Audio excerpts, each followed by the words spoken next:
Good morning and a very warm welcome. This is the Breakfast Rundown on TV1. I'm Therunee Karunaratne. As always, we're coming to you live and direct from our Newsfirst studios here in Colombo. To give you a brief idea on what to expect on the Breakfast Rundown this morning, the Parliament is scheduled to convene today.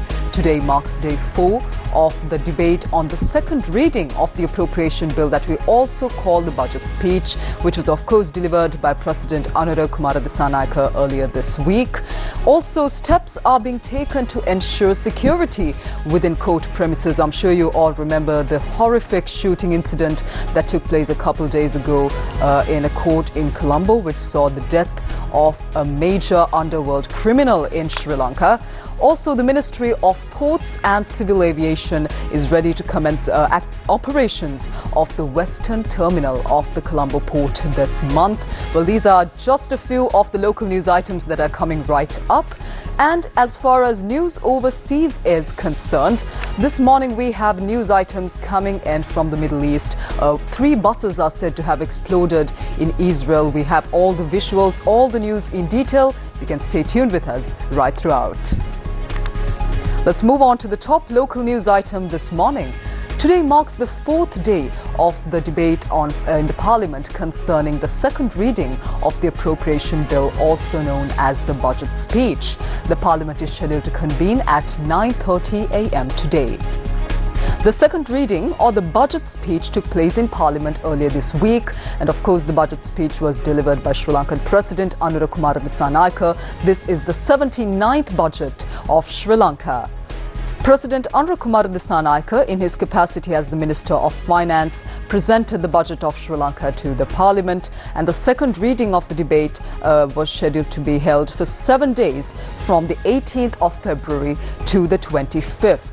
The committee stage debate on the appropriation bill is scheduled to be held for 19 days, including 4 Saturdays, from the 27th of February to the 21st of March. The vote on the third reading of the appropriation bill is then scheduled for the 21st of March at 6 p.m.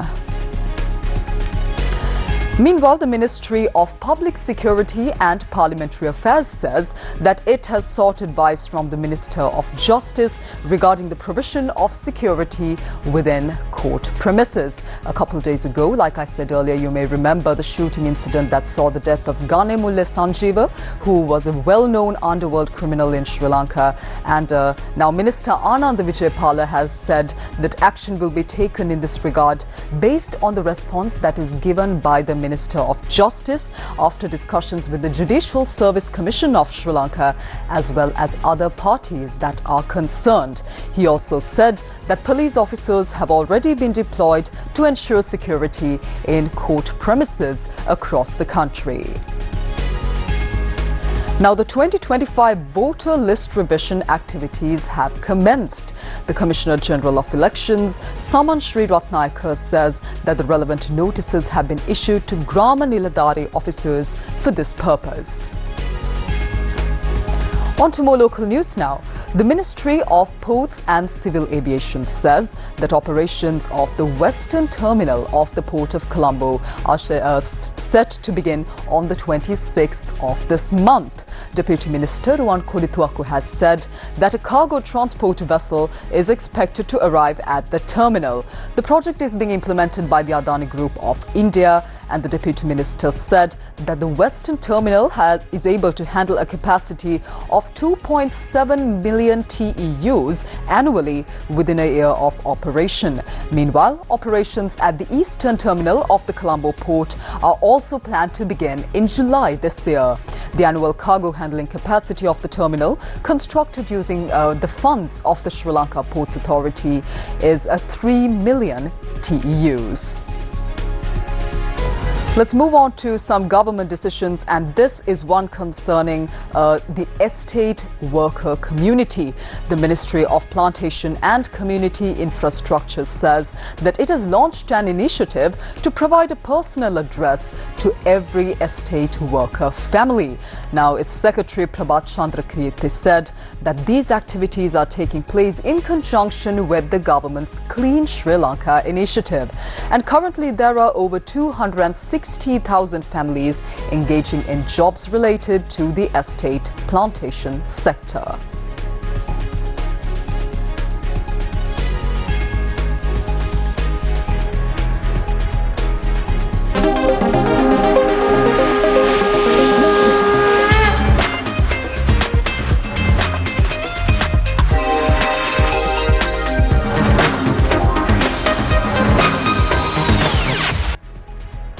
Well, day 2 of the inaugural session of the Innovations Island Summit, bringing together over 150 distinguished participants from 50 countries across the world, is set to get underway today. Prime Minister Dr. Therunee Karunaratne as well as Minister of Foreign Affairs Vijitha Herath are also scheduled to address the summit today.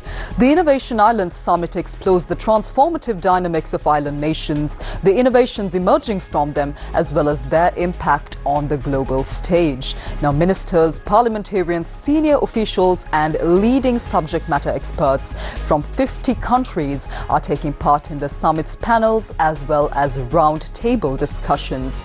The keynote address of the summit was delivered last night by President Anurag Kumar Dissanayake and Amitabh Kant, the creator of Incredible India campaign and India's G20 Sherpa, who was also the key driver of a Make in India and Startup India, also spoke at this event. Now, the two-day summit will examine innovative solutions for accelerated development and growth and also explore key factors defining the present and future trajectory of island economies as well as other states. Today is the final day of the summit. That means the Innovative Island Summit 2025 was held from the 20th to the 21st of February 2025. Let's move on to another local news item now. 2 people have died in an elephant attack in Aralagangila, Polonnaruwa. The deceased were a brother and sister from the same family. The sister is said to have been on her way to deliver lunch to her brother's house when they encountered this elephant. The villagers claimed that the elephant had previously fallen into the ZD stream and was being chased by villagers into the nearby jungle when it carried out this attack.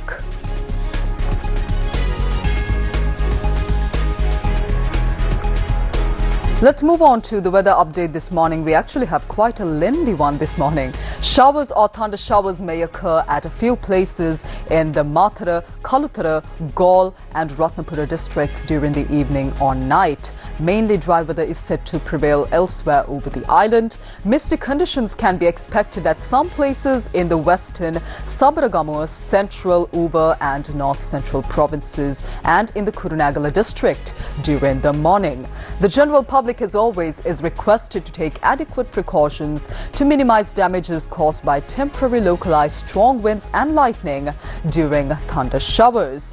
Meanwhile, issuing a special weather bulletin, the Natural Hazards Early Warning Centre says that a change in the prevailing dry weather condition over the island is expected from the 23rd of February 2025 onwards. Therefore, showers will be expected in the northern, north central, eastern, Uva and central provinces as well as in the Hambantota district. In addition, the Met Department also issuing a warm weather advisory says that the heat index, also the temperature that is being felt on the human body, is expected to increase up to a caution level at some places in the northern, north central, northwestern, western provinces and in the Ratnapura, Gaul and Mathura districts.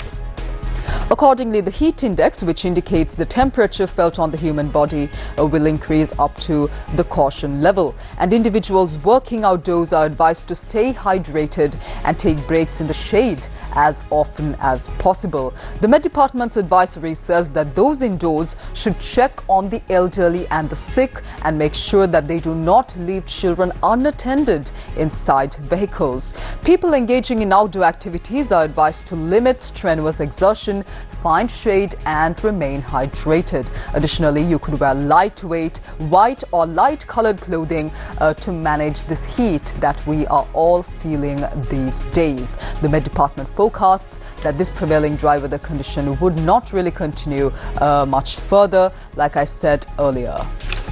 All right, let's move on to news overseas this morning. 3 buses have exploded in Bat Yam, south of Tel Aviv, in what Israeli police say is a suspected terror attack. Devices in 2 other buses failed to explode, according to the police, and they also said that large police forces are at the scenes searching for the perpetrators behind this incident. Israeli media reports said that Transport Minister Miri Regev paused all the buses, trains and light rail trains in the country so that checks for explosive devices could be carried out. Footage on social media shows at least 1 bus on fire in a parking lot with a large plume of smoke rising above. Let's take a look.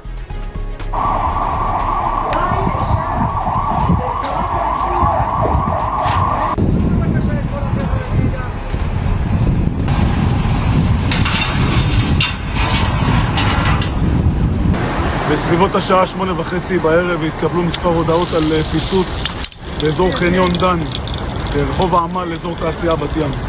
כוחות כב"ה שהגיעו למקום הבחינו בתמונת מצב ראשונית אוטובוס מפרקי מונע דיזל שבוער כולו, כאשר בסמוך אליו יש רכב שככל הנראה ישנם פגיעות של הדף המרמזות ככל הנראה על איזה פיצוץ שאירע כאן. במקום בוצע כיבוי, מענה מבצעי בעזרת 2 גזרות שנפתחו במקום. ישנה שליטה מלאה במקום. לאחר סריקות אין לכודים, שליטה מלאה על האירוע עד כאן.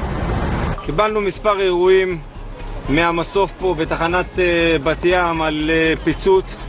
אנחנו מגיעים למקום, אנחנו מזהים פיצוץ ב2 אוטובוסים. במקביל מקבלים מספר אירועים. Police also said that there have been no casualties at this stage, and police spokesperson said that the event is ongoing, with officers still trying to locate more bombs within Tel Aviv. According to local media, one of the unexploded devices weighing 5 kilograms carried a message saying a revenge from Tulkarem, referring to a recent Israeli military counter-terrorism operation in the West Bank. In response to the incidents in Bat Yam, Defense Minister Israel Katz said he had instructed military to increase the intensity of activity in refugee camps in the West Bank. Let's move on to our final international news item this morning. Arab leaders will meet in Saudi Arabia on Friday to counter President Donald Trump's plan for U.S. control of Gaza and the expulsion of its people. The plan has united Arab states in opposition, but disagreements remain over who should govern the war-ravaged Palestinian territory and how to fund its reconstruction.